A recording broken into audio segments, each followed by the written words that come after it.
সুপ্রিয় আমার প্রিয় শিক্ষার্থীরা, আজকে অনলাইন ক্লাসে সকলকে স্বাগত জানাচ্ছি। আজকে যে টপিক নিয়ে আলোচনা করব, SSC higher mathematics second paper chapter 6 অর্থাৎ কণিক অধ্যায়ের সৃজনশীল অঙ্কের সমাধান হচ্ছে রাশি বোর্ড 2021।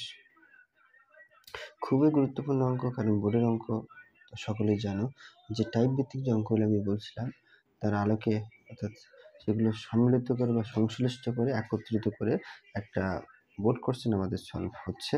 এটা কিন্তু আমাদের বোর্ডে আসছিল। মানে টাইপ ভিত্তিক যদি করতে পারো তাহলে যে কোনো বোর্ডের বোর্ড কোশ্চেন তোমরা সলভ করতে পারবা।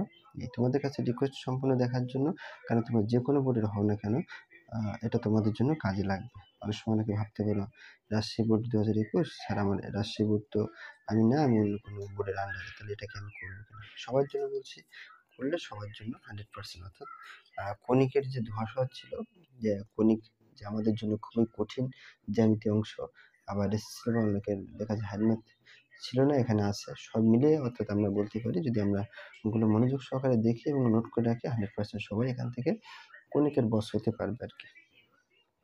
দেখো, উদ্দীপক 1 কি লেখায়, একটি কণিকের উপকেন্দ্র 0, +-4 এবং উৎকেন্দ্রিকতা 4/5। উদ্দীপক 2 বলছে f (x, y) 4x² + 9y² - 8x - 36y + 4। এটা উদ্দীপক 2টার উপর ডিপেন্ড করে আমরা সমাধান করব। তোমাদের কাছে যেটা না বললে নয়, বরাবরই ক নম্বর যেটা বলি যে 100% কিন্তু আমাদের সম্পর্ক আমাদের আলাদা থাকে, অর্থাৎ উদ্দীপকের সাথে কোনো সম্পর্ক থাকে না। ক নম্বরের বরাবরই যে অঙ্কটা, এটা কিন্তু আমাদের সম্পর্ক নেই। একটি পরাবৃত্তের উপকেন্দ্র যেমন 1,2 এবং নিয়ামক রেখার সমীকরণ দেওয়া আছে x - y = 0 হলে পরাবৃত্তটির সমীকরণ নির্ণয় করো। অবশ্যই দেখে রাখছো। কীভাবে আমরা করি একটু দেখি। পরাবৃত্তের উপকেন্দ্র আমাদের এস ধরবো 1,2, আর প্রতিটা অঙ্কের যদি কখনো উপকেন্দ্র দেওয়া থাকে এবং একটা সমীকরণ দেওয়া থাকে, সমীকরণ দেওয়া ছিল এটা, তাহলে আমরা এই সূত্র ব্যবহার করতে পারবো। সেটা হচ্ছে পরাবৃত্ত বললে এস PM = PM বা PS = PM, এটা। আর যদি মনে করো উপবৃত্ত অধিবৃত্ত হয়, তখন SPA = EPM, এই কথাটা ব্যবহার করবো। শুধুমাত্র এটা যুক্ত করবো। এখন আপাতত পরাবৃত্ত, যেহেতু এটা আমরা যুক্ত করবো না, কারণ এখানে উৎকেন্দ্রিকতা আমাদের কাজে লাগে না বা নেই, এক কথা শেষ। তাহলে PS বা SP = আমরা সূত্র কি জানি, PM, এটা আমরা ধরে নিতে পারি বা সূত্র বলতে পারো।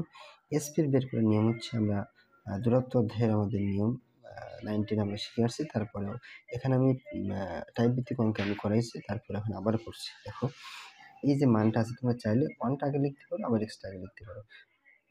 কমার আগে যেটা হলো x এর মান, অর্থাৎ ভুজ। কমার পরবর্তী যে উপাদান সেটা হচ্ছে কোটি বা এর মান। এখন এর সামনে হচ্ছে 1, এর সামনে হচ্ছে x, মানে প্রথম মান।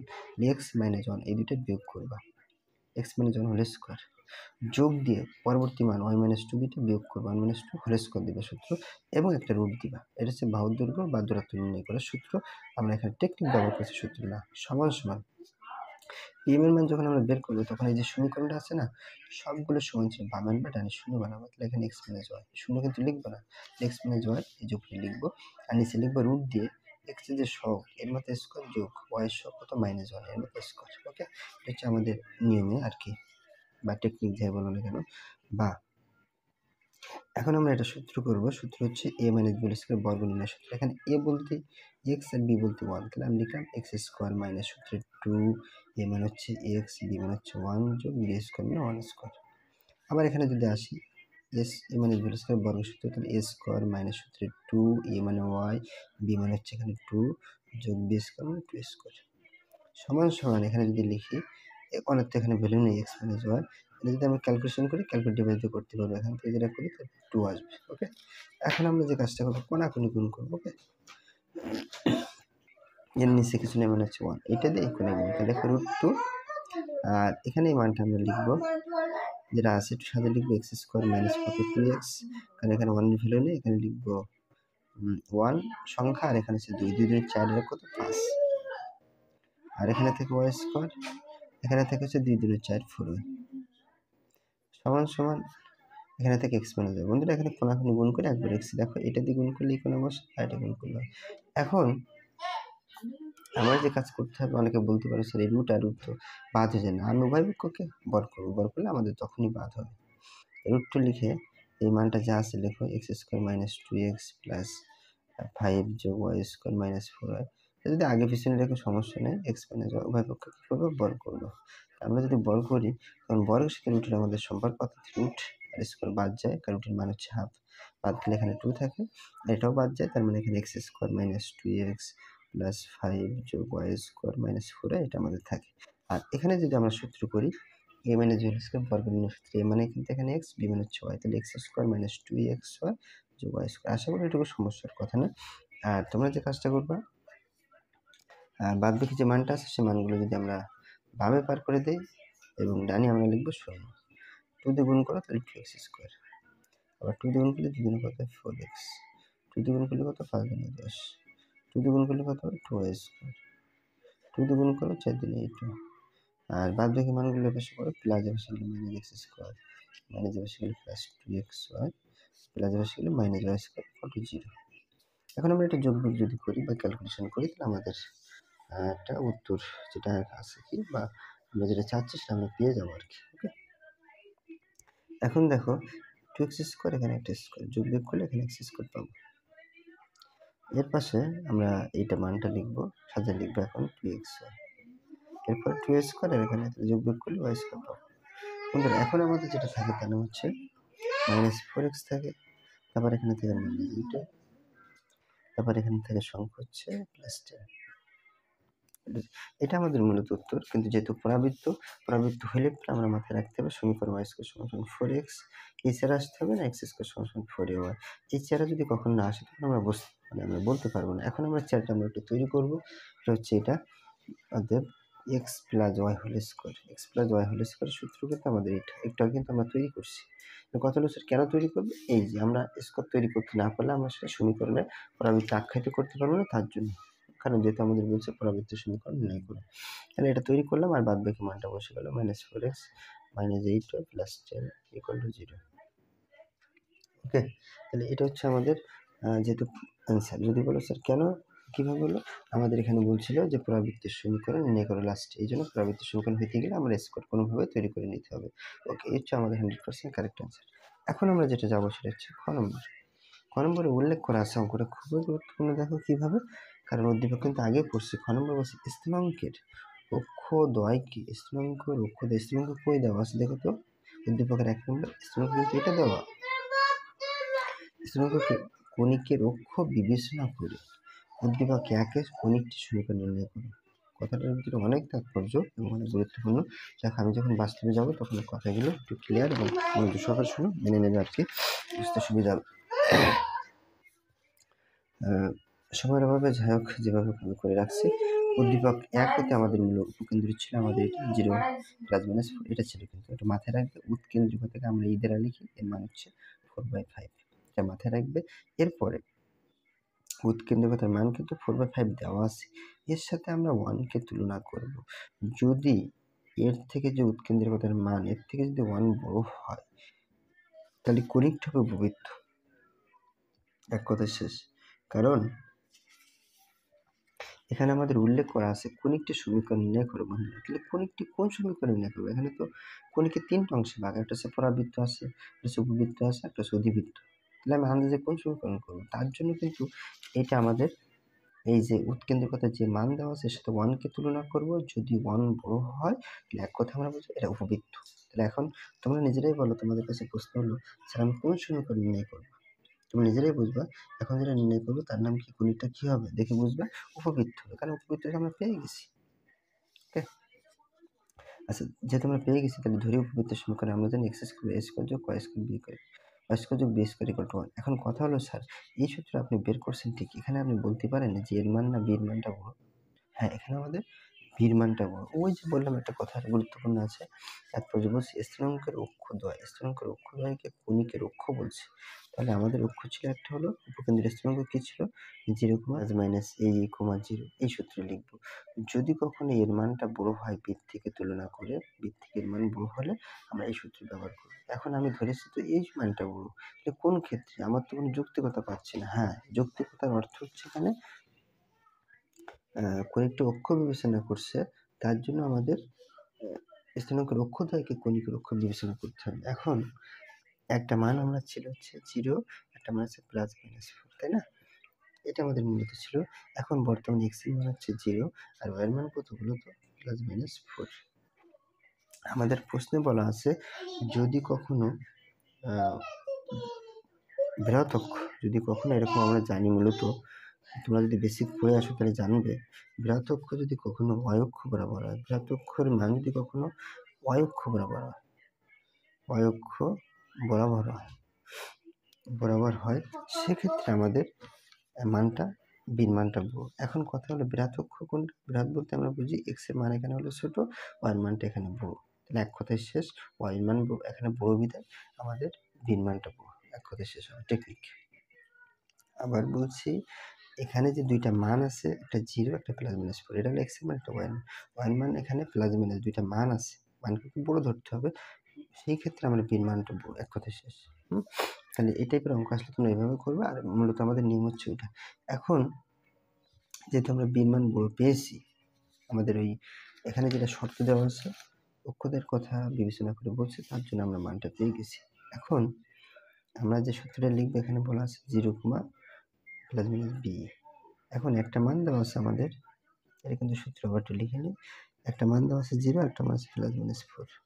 এখন তোমরা বলো 0 সাথে 0 যদি মিলে যায়, এটাও x এর মান, এটা x এর মান, এটা বাদ, তাহলে আমরা প্রশ্ন মতে লিখতে পারি এটা সমান সমান এটা। তাই লিখেছি দেখো +-b সমান +-4। ওই প্রতি প্লাস বাদ দাও, তাহলে b সমান 4। b লিখলাম, এর মান বসালাম 4, b লিখলাম 4। এই গুণ আছে এবার সেগুলো উল্টে যাবে, অর্থাৎ ভাগ হবে। তাহলে 5 উপরে আর 4 নিচে কাটাকাটি করলে এখানে 5। b স্কয়ারের মান কত? 25। এখন আমরা সূত্র জানি উৎকেন্দ্রিক e সমান √1 - সূত্র। এটা কেন লিখবো? এখানে b এর মানটা বড়। e সমান লিখলাম 1 মাইনাস মান কি আছে দেখো তো। আচ্ছা, আমাদের এর মান বের করে নিতে হবে। এর মান আমরা জানি কত, 4/5।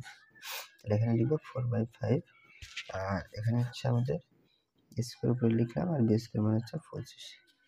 এখন উভয় পক্ষে আমরা বর্গ করবো, কারণ রুটটাকে ভ্যানিশ করে দিন, একবারে 4 4 16 নিচে 25 সমান সমান। আমি যদি বর্গ করে এটা বাদ হয়ে যায়, তাহলে 1 মাইনাস স্কয়ার 25। আমরা কিন্তু বর্গ করছি।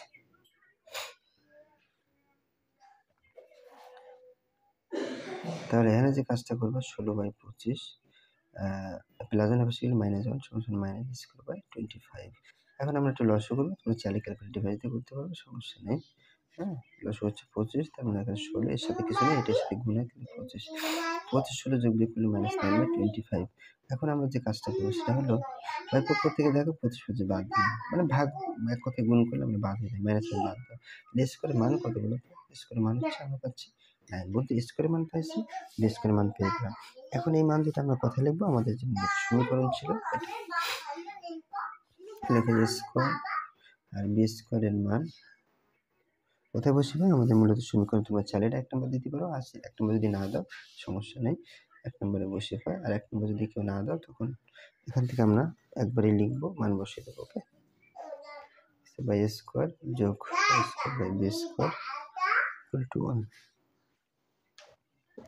স্কয়ারের মান কত বলো তো? 9, আর বি স্কয়ারের মান কত? 25 ইকুয়াল টু 1। এটা হচ্ছে আমাদের মূলত অধিবৃত্তের যে সমীকরণ, সেটা উত্তর। একটি সমীকরণ এটা 9 ইকুয়াল টু 1। হ্যাঁ, কোনটি সমীকরণ তোমরা এটা লিখবে। আর কোনটা মূলত আমাদের ছিল কি বলতো? উপবৃত্ত, আমাদের উপবৃত্ত সমীকরণ আমাদের এইটাই। ওকে, তোমরা চাইলে এটা লসাগু করে করতে পারো, সমস্যা নেই। এটুকু অ্যান্সার। আমাদের একটু মাথায় রাখবে যে কিভাবে হলো এ এবং বির ক্ষেত্রে একটু এখানে একটু ঝামেলা ছিল। একটু অঙ্কটা ভালো করে বুঝবা, বোঝার পর এখানে দেখবা যেটা হলো x এর মান এখানে 0 এবং y এর মান হচ্ছে +-4। অতএব এখানে অর্থাৎ বির y এর মানটা বড় বিধায় এখানে বির মানটা অর্থাৎ কি হবে? বড় হবে। আমি টেকনিক্যাল কথা বলছি, আর এখানে হচ্ছে বাস্তবে যে মূলত নিয়মটা ছিল, যদি বৃহৎ হয়, yটা বৃহৎ হয়, সেক্ষেত্রে আমাদের বির মানটা বড় হবে, আগেই বলছিলাম। ওকে, এখন আমরা যাবো বন্ধু। আমরা চ্যানেলটা স্কিপ করতে পারবো না, কারণ হচ্ছে আমাদের জ্যামিতি অংশ। তোমাদের মজার বিষয় হচ্ছে এখানে কোনো চিত্র বা কোনো কিছু লাগে নাই। হ্যাঁ, অঙ্কগুলো বড় বড় হয়ে লিখে অঙ্কগুলো সহজ আছে, সময়ের ভিতরে কভার করতে পারবে।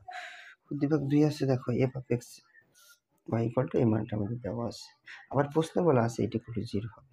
তাহলে এটা ইকুয়াল টু যদি 0 হয়, তাহলে এই মানটা আমি এটা সম্পূর্ণ এখানে বসাবো ইকুয়াল টু 0। ওকে, এগুলো যখন আমি করেছিলাম খুব সুন্দরভাবে টাইপ ভিত্তিক অঙ্কের ভিতর ছিল যে এক্স স্কোয়ার ওয়াই স্কোয়ারের সাথে কখনো কোনো চলক থাকা যাবে না। তাহলে এর সাথে দেখো এর সাথে লিখছি 4x স্কোয়ার 8x এর পাশে 9 স্কোয়ার 36 হয় এটা প্লাস 4 = 0। ওকে, এখন আমি এটা আলাদা করে রাখছি কিন্তু এর ভিতরে কমন নিচ্ছি, যদি কমন নিই তাহলে এক্স স্কোয়ার মাইনাস এখানে কত 4 2 8। আর এখানে যদি আমি এই দুইটার ভিতরে কমন নিই 9 ওয়াই স্কোয়ার মাইনাস এখানে 4 হয় আর এই মানটা বসে তাহলে 0। এক সূত্রের 2 এ মানে হচ্ছে এক্স আর বি মানে কত বন্ধুরা মিলে গেছে, বি মানে হচ্ছে এখানে 1 যোগ বি স্কোয়ার। এই লাইনের সাথে এই লাইনটা একটু মিলাম, এক্স স্কোয়ার মিলছে, সূত্র 2ab এটার সাথে এটা মিলছে। এখানে বন্ধুরা 1 স্কোয়ার যেটা আমার ছিল এটা বেশি হয়ে গেছে, এটা আমরা বিয়োগ করে দেবো। ওকে, আবার সেমভাবে আমি এখানে করবো, এটুকু কাজ কিন্তু শেষ। এখানে আসো একটু লেখো ওয়াই স্কোয়ার মাইনাস, এটা কোন সূত্র করবো? এই একই সূত্র, এই সূত্র। এখানে এ মানে কত বলো তো ওয়াই, সূত্রের 2।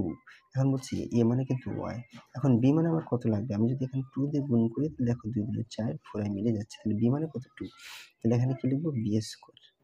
আবার এটা বেশি হয়ে গেছে, এটা 2 স্কোয়ার। এখন দেখো এই লাইনের সাথে আবার এই লাইনটা দেখো মিলছে, যদি কাটাকাটি করে হয়ে গেল, শুধুমাত্র জাস্ট সূত্র বসানোর জন্য প্লাস 4 = 0। এখন আমাদের কাজ হলো যে এখান থেকে আমরা যদি এটুকু সূত্র যাই তাহলে আমাদের এক্স মাইনাস 1 হোল স্কয়ার সূত্র। এখন কথা হলো এখান থেকে এটুকু সূত্র শেষ, এই 1 স্কয়ার কোথায় যাবে বন্ধুরা? এখানে 1 স্কয়ার মান তো এখানে 1, তাহলে এখানে মাইনাস 1 আছে, সাইড দিয়ে 1 কে গুণ করো তো 4 × 4, তাহলে এখানে -4 থাকে। আশা করি এখান থেকে এটুকু বুঝতে পারছো। যোগ পরবর্তী কাজ যদি আমরা এখান থেকে করি, এই যে 9 লিখলাম, ধরে নাও এটা যদি সমস্যা হয় এটা ব্র্যাকেটের মধ্যে, এটুকু কাজ যদি করে আমরা সেমভাবে এখান থেকে আমাদের একটা সূত্র, কার সূত্র? y - b হোল স্কয়ার মানে a - b হোল স্কয়ার সূত্র। এখান থেকে আমাদের যে কাজটা করব, এখানে মাইনাস থেকে যায় তাই না, 2 2 4, এই 4 এর সাথে এটা গুণ হবে। কেন গুণ হবে? এটা এর সাথে আমি গুণ করছি, তাহলে কথা হয় গুণ করলে আমাদের 4 4 9 36, এই যে হয়ে গেল। তোমরা যদি বলো স্যার এটা আমি ব্র্যাকেট দেবো না, তাহলে আরো বেশি ভালো হবে। ওকে, সমান সমান প্লাস 4 = 0। এটা মনোযোগ সহকারে দেখবে তাহলে বুঝতে পারবে। দেখো -4 আর +4 কেটে যায়, আর এখানে যেটা থাকে 4 × x - 1 হোল স্কয়ার, আর এখানে থাকে হচ্ছে যোগ 9 × y - 2 হোল স্কয়ার আর -36 ভাগে +36। এখন আমাদের উদ্দেশ্য হচ্ছে এখানে 1 বানানো। তাহলে আমি যদি একটা কাজ করি সেটা হলো 36 দিয়ে এখানে ভাগ করি, তাহলে আমাদের কি হবে বলো তো? 36 যদি আমরা ভাগ করি তাহলে এখানে 1 হবে, হ্যাঁ, কাটাকাটি করে 4 9 36, তাহলে এখানে x - 1 হোল স্কয়ার লিখবো আর এখানে 9, আর এখানে যদি কাটাকাটি করে এখানে 4 পাবো, তাহলে y - 2 হোল স্কয়ার আর এখানে পাবো 4 সমান সমান এখানে 1। এখন তোমরা দেখে বলো কাজ সমীকরণ হতে চলেছে তোমাদের বলো তো? আরেকটু যদি আমি তৈরি করে দিই তাহলে তোমাদের জন্য সুযোগ বেশি। দেখো x - 1 হোল স্কয়ার আর নিচে হলো 3 স্কয়ার আর y - 2 হোল স্কয়ার আর নিচে হলো 2 স্কয়ার = 1। দেখো কাজ সমীকরণ, কারণ যেহেতু প্লাস আছে x square y square y square b square = 1, কাজ সমীকরণ উপবৃত্ত সমীকরণ। এখন আমি একটু ধরে দেবো, আরো সহজ করে দেবো। বড় হাতের x সমান সমান এই মানটা ধরবো, আর এখানে দেবো বড় হাতের y সমান সমান y - 2 ধরি, তাহলে এটুকুর পরিবর্তে x লিখবো, তাহলে x স্কয়ার উপরে নিচে 3 স্কয়ার আর এখানে y স্কয়ার বাই কত নিচে 2 স্কয়ার = 1। দেখো সূত্রের সাথে এবার মেলাও তো, x square by a square যোগ y square by b square = 1। এটা তুলনা করো, কার সূত্র দেখে বলো তো? আমাদের উপবৃত্ত সমীকরণ। উপবৃত্ত সমীকরণ যদি হয় এখানে এর মান কত দেখে বলো? এখানে হচ্ছে a = 3 আর b = 2, তার মানে কে বড় দেখে বলো? a না b বড়? এর মান তো 3, b এর মান 2, অর্থাৎ নিশ্চয়ই a বড়। তাহলে a যেহেতু বড় হয়েছে, আমাদের কার মান বলতে চাচ্ছি আমরা একটু দেখি। উৎকেন্দ্রিকতা আমাদের আগে কাজটা লাগে, আগে বের করবো উৎকেন্দ্রিকতা। তাহলে উৎকেন্দ্রিকতা যদি আমরা বের করি তাহলে আমাদের যেটা হবে সেটা হচ্ছে a সমান সমান রুট দিয়ে 1 - b square by a square. কারণ আগে বলছি আমরা সূত্র যখন লিখবো তখন আমাদের কিন্তু এখানে এর মানটা বড়, টেকনিকে শিখেছিলাম এর মান বড় এর দ্বারা নিছি, শুধুমাত্র 1 মাইনাস এখানে b এর মানটা কত? b এর মান হচ্ছে 2 2 স্কয়ার আর এর মান হচ্ছে 3 3 স্কয়ার, তাহলে 1 মাইনাস এখানে 4 বা এখানে বন্ধুরা এখানে ডিফারেন্সিয়েশন দরকার নেই, এখানে ক্যালকুলেট ডিভাইড করবে, তাহলে আসবে হচ্ছে 9 এর নিচে কিছু না, এটা আসবে 9 - 4, তার মানে হচ্ছে এরকম আসে 9 থেকে 4 বিয়োগ করলে 5 আর নিচে আসছে 9। 5 কে যদি আমরা রুট করি root 5 আর 9 কে রুট করলে 3 আসে। অপকেন্দ্রিকতা আমাদের মান বের করা শেষ। এখন আসবে আমাদের উপকেন্দ্রিক লম্বের সমীকরণ। কার সমীকরণ? উপকেন্দ্রিক লম্বের সমীকরণ। সহজ হিসাবে উপকেন্দ্রিক লম্বের সমীকরণ আমরা যখন যাব, যদি কখনো এর মানটা বড় হয় বৃত্ত থেকে, তাহলে আমরা সূত্র যেটা জানি সেটা হচ্ছে x সমান প্লাস মাইনাস এই। ওকে, এখন কথা হলো আমি একটা মান ধরেছি, এখানে খেয়াল করে দেখো তো, x মাইনাস 1। এই যে এক্সটা আছে, হ্যাঁ, এই এক্সটা আমাদের এখানে একটু কাজ করতে হবে। যে কাজ করতে হবে সেটা হচ্ছে এটুকুর পরিবর্তে আমরা লিখবো x মাইনাস 1 সমান প্লাস মাইনাস এই। ওকে, আর কিন্তু ওকে আবার বলছি উপকেন্দ্রিক লম্বের সমীকরণ আমাদের এইটা। এখন বর্তমানে যে x এর মানটা আমি ধরেছি না, এই যে x এর পরিবর্তে এটা বসাইছি না, এই মানটা তোমরা বুদ্ধি করে এই যে x এর পরিবর্তে x মাইনাস 1টা এখানে বসাবো। তাহলে x এর পরিবর্তে x মাইনাস 1 বসালাম আর প্লাস মাইনাস এই বসে গেল। জাস্ট শুধুমাত্র মানটা বসালে আমাদের উত্তর। কত সহজ অঙ্ক, এর মান কত 3 আর এর মান কত বেশি 5 আর নিচে 3। এটা কাটাকাটি করো, তাহলে x মাইনাস 1 সমান প্লাস মাইনাস 5। আর x এর মান যদি আমরা কখনো বের করি তাহলে অতএব এরকম লিখতে পারবো x সমান প্লাস মাইনাস 5 মাইনাস 1 অফিসে গেলে প্লাস 1। এই হচ্ছে আমাদের অ্যান্সার। এই ছিল বন্ধুরা আজকে ভিডিওটা যদি বিন্দুমাত্র ভালো আসে কাজে লেগে থাকে একটা লাইক কমেন্ট শেয়ার করতে পারবেন।